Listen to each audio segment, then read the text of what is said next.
The Spirit Bride. There was once a young warrior whose bride died on the eve of their wedding. Although he had distinguished himself by his bravery and goodness, the death left the young man inconsolable. He was unable to eat or sleep. Instead of hunting with the others, he just spent time at the grave of his bride, staring into the air. However, one day he happened to overhear some elders speaking about the path to the spirit world. He listened intently and memorized the directions to the most minute detail. He had heard that the spirit world was far south. He immediately set out on his journey. After 2 weeks, he still saw no change in the landscape to indicate the spirit world was near. Then he emerged from the forest and saw the most beautiful plain he had ever seen. In the distance was a small hut where the ancient wise men lived. He asked the wise men for directions. The old man knew exactly who the warrior was and who he had sought. He told the lad that the bride had passed by only a day before, and in order to follow her, the warrior would have to leave his body behind and press on in only his spirit form. The spirit world itself is an island in a large lake that can be reached only by canoes waiting by the shore.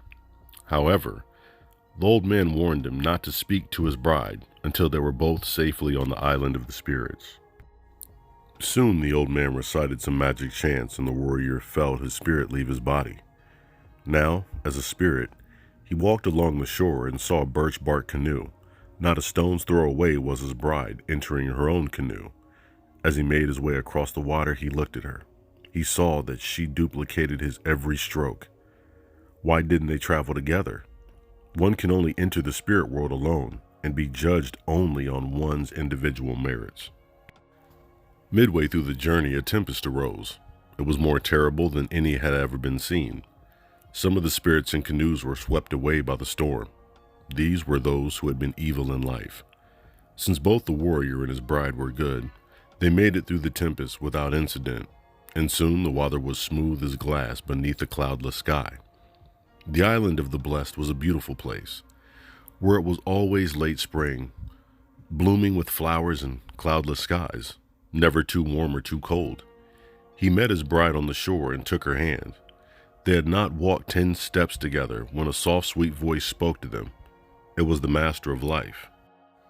The Master told them that it was time for the young warrior to return as he came, because it was not his time yet.